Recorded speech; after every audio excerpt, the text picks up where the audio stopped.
Wall Street জার্নালে এক সাংবাদিক মারা গেলেন আর কি ইয়েতে পাকিস্তানে, উনি গিয়েছিলেন যে আমেরিকান জনগণের কাছে যে ইয়ের কষ্টটা তুলে আনার জন্য, কিন্তু তাকে মরতে হয়েছে। তাহলে হোয়াট ইজ ইট? শুনুন, আমি আগেই বলেছি অহেতুক একজন মানুষকে হত্যা করা ইসলাম বলেছে গোটা মানবতাকে হত্যা করা। সুতরাং this is not supported by Islam. কে কি করছে সেটা আপনি আমাকে বলছেন ইসলামিস্টরা আরো জোরে কেন বলে না? যেমন আমি একটা উদাহরণ দেবো, আমার বউ, আমার ওয়াইফ আর কি নার্স আরেন, উনি হসপিটালে কাজ করে একজনকে কাজ ডিস্ট্রিবিউট করেছেন যে হাবিব আল সামথিং দেখে নার্স তার হাতের সমস্ত কিছু ফেলেছে, ভয়ে দূরে পালাচ্ছে। এই যে একটা কালচার যে মুসলিম মানেই হচ্ছে রেপিস্ট, মুসলিম মানেই হচ্ছে ধরে আটকে পণ দাবি করবে, এই যে এর জন্য অত সোচ্চার আপনার এই কথা যদি সত্য হয় তাহলে আমি সত্য মিথ্যা বলছি না।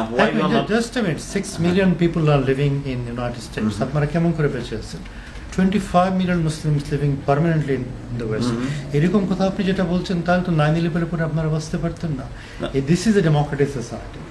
এইখানেও মানুষের টলারেন্স আছে, আইন আছে। আপনাদের সবাইকে তো ওরা ধরে বলেন না কেন? আমি যে কথা বলছি যে মুসলমানদের মধ্যে অন্যায় করছে, ইসলামের নামে টেররিস্ট করছে, এরকম লোক আছে, কিন্তু বাই এন্ড লার্জ মুসলমানরা হচ্ছে একটা মডারেট নেশন। এটা জোর দিয়ে বলেন না কেন? সমস্ত মুসলিম বিশ্বের থেকে আজকে চিৎকার করে হইচই করে বলা হতো যে দেখো আলাদিনের বা উমকের যে সন্ত্রাসী কর্মকাণ্ড, আমরা ওদের সাথে নাই, আমরা সেই মুসলমান নাম, এরকম ইসলামিক নিয়ম। আপনি জোর দিয়ে চিৎকার করে বলাকে কি মিন করছেন জানি না। বেশি I have been interviewed anywhere, এখানে হোক ইউনাইটেড কিংডমে হোক, সেখানে হোক, আমরা ইসলামের কথাটা বলেছি। মিডিয়ার দায়িত্ব হচ্ছে আমাদের কথাগুলো মানুষের কাছে পৌঁছে দেওয়া। মিডিয়া সেই দায়িত্ব পালন করছে কিনা, I can't answer for media. আপনি যদি জোর করে জোরে আমি প্রচার করে দিচ্ছি, সেটা আপনাকে সেটা আপনি আরো ভালো করে। কিন্তু আমি ইসলামিক কাউন্সিল লন্ডনে কথা বলেছি, কিছু মিড লেভেলের কর্মী, তারা বলে যে আমরা লন্ডনের গণতন্ত্র উই ডোন্ট লাইক দ্যাট, আমরা চাই আমাদের Islam is a very wide culture, এখানে বিভিন্ন ধরনের ইন্টারপ্রিটেশন হতে পারে। আমি আপনার বলেছি ইসলামী গণতন্ত্র পাশ্চাত্য গণতন্ত্রের মধ্যে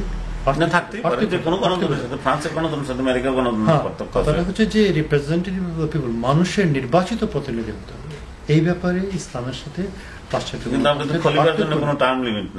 কিন্তু কে বলেছে আপনাকে খলিফার জন্য টার্ম লিমিট নাই? এটা হচ্ছে যে একজন খলিফাকে নির্বাচিত হইতে হবে ফর এ পার্টিকুলার টার্ম। দেখেন ইসলাম কিন্তু আপনাকে প্রেসিডেন্সিয়াল সিস্টেম হবে না প্রাইমেন্সিয়াল সিস্টেম সেটা বলে দেয়, সেটা আপনাকে ছেড়ে দিয়েছে।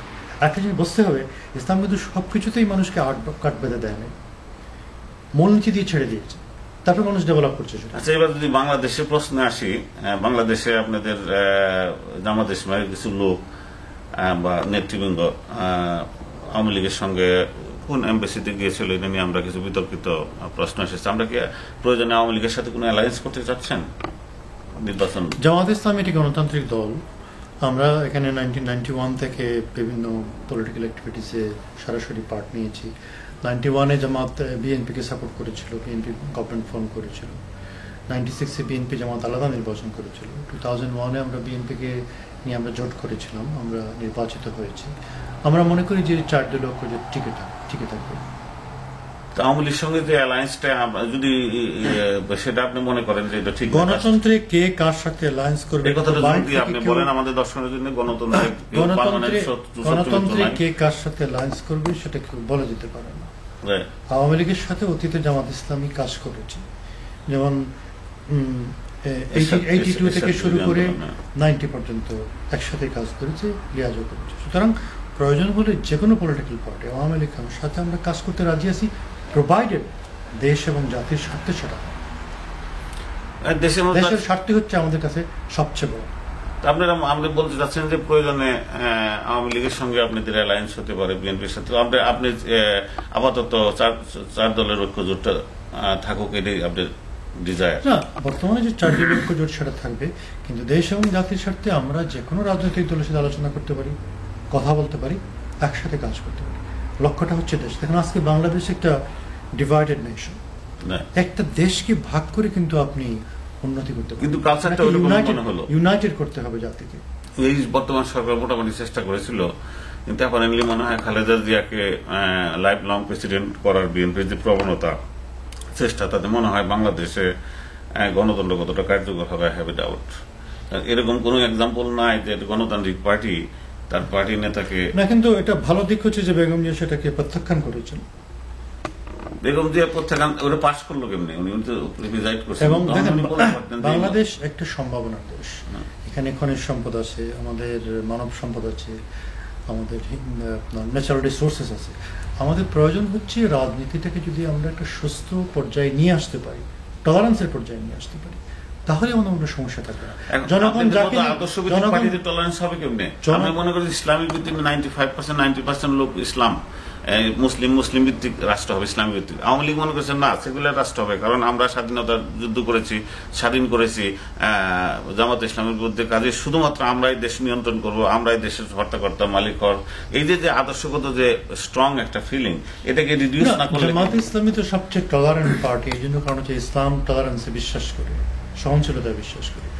আর গণতন্ত্রের কথাই তো হচ্ছে যে আপনার মতকে আমি না মানতে পারি, কিন্তু আপনার মতামতকে প্রসার মারামারি কেন রাস্তায়? জামাত ইসলামের 5 জন লোক ইসলামের আমালি পিটিয়ে মারবো, প্রয়োজনে জামাত কিছু মারামারি কেন? ইংল্যান্ডের গণতন্ত্রের কথা জানেন না, যেখানে রাজাকে হত্যা করা হয়েছিল? সেটা তো 200 বছর আগে। আমরা তো মাত্র 36 ইয়ার্স হলো শুরু করেছি। সুতরাং this is the teething problem of democracy. বাচ্চাদের দাঁত হচ্ছে যে আপনার হয়, সেটা হবে। আজকে ভারতে যখন নির্বাচন হয়, মানুষ মারা যায় না, রক্তপাত হয় না। সুতরাং এটা আপনাকে মেনে নিতে হবে। একটা কথা মনে রাখবেন, problem of democracy should be solve by giving more democracy. সুতরাং গণতন্ত্রের সমস্যা গণতন্ত্রের মাধ্যমে সমাধান করতে হবে। এত বেশি ইনটলারেন্ট হয়ে গেলে চলবে না। আমি মনে করি আদর্শ ভিত্তিক পার্টি থাকার কারণেই বাংলাদেশের সমস্যা হয়েছে। যদি আদর্শ না দিয়ে ইকোনমিটা আগে প্রধান করা হতো, যেটা ভারতে কিছুটা করেছে, যে 50 লক্ষ চাকরি সৃষ্টি করা, সে শয়তানের কাছ থেকে টাকা আসুক, টাকা আসুক, ডাজ নট ম্যাটার। কিন্তু আমরা যেহেতু ইসলাম কে সামনে নিয়ে আসছেন, যেহেতু আওয়ামী লীগ সেকুলার পলিটিক্স বা তারা দেশ স্বাধীন করেছে, জামাত বিরোধী পলিটিক্সের সামনে নিয়ে আসছে, এই জন্য কনফ্লিক্টটা বেশি। আদর্শ বাংলাদেশের রাজনীতিতে ইসলামী আদর্শ থাকার ফলে আজকে যতটা সুস্থতা আপনি দেখছেন, এটা ইসলামী আদর্শের ফলে রয়েছে। আপনি দেখেছেন যে বিগত সরকারের যারা পরিচালনা করেছেন, আগের সরকার যারা পরিচালনা করেছেন, সকলের বিরুদ্ধে কিন্তু করাপশনের অভিযোগ আছে। যখন মৌলানা নিজামীকে ধরে নেওয়া হয়েছিল, এটা কেউ বিশ্বাস করে নাই যে হি ওয়াজ ইনভলভড উইথ করাপশন। সুতরাং এটাই হচ্ছে আদর্শভিত্তিক রাজনীতির একটা ফল। দেখতে পাচ্ছেন রাষ্ট্রীয় ক্ষমতায় গেলে সব লোককে আপনি ওইভাবে রাখতে পারবেন। নিজাম ইসলামের মধ্যে এক্সাম্পল, 300 এমপি যদি আপনার হয় বা 250 এমপি হয়, 250 এমপি অনেস্ট হবে, এরকম উদাহরণ তো নাই বিশ্বের কোথাও। অবশ্যই আছে, বিশ্বের কিন্তু ছোট বিশ্ব না, কিন্তু উদাহরণ নেই। আপনি যদি আদর্শের ভিত্তিতে মানুষকে তৈরি করতে পারেন, অবশ্যই। একটা এক্সাম্পল দেন মুসলিম বিশ্বে যে একটা গভর্নমেন্ট আছে 100% পারফেক্ট এবং ডেমোক্রেসি। না, 100% পারফেক্ট টার্কিতে যে ডেমোক্রেসি আছে, তাই না? ইটস এ ভেরি টার্কির আমি ইসলামিক স্টেট মনেও করি না। না, কিন্তু টার্কিতে যে ডেমোক্রেসি আছে, মুসলমান মুসলমান তারা, কিন্তু তাদেরকে তো বলা হয় তারা ইসলামকে নিয়ে আসতেছে, হিজাব আনছে। আপনি ইরানের অবস্থা যদি দেখেন, তাহলে তো অন্যান্য দেশে কিছুটা গণতন্ত্র কাজ করে, এটা আমার ধারণা। পণ্ডিতরা ধারণা করছে, কারণ শিয়া বলে, শিয়াদের মধ্যে গণতন্ত্র একটু বেশি কাজ করে দেন the Sunni. That's the way it is. শিয়া এবং সুন্নি এটা বড় কথা নয়, বড় কথা হচ্ছে আমরা সবাই মুসলমান। That is the way they feel. That is the wrong way they feel. That is the wrong way they feel. আমি যত শুনি লোকদের সাথে কথা বলি, তারা বলছে শিয়ারা মুসলমান না, ওরা বলতেছে ওরা রাইট মুসলিম না। আমি ওটাই ঠিক নয়, শিয়া এবং সুন্নি সবাই মুসলমান।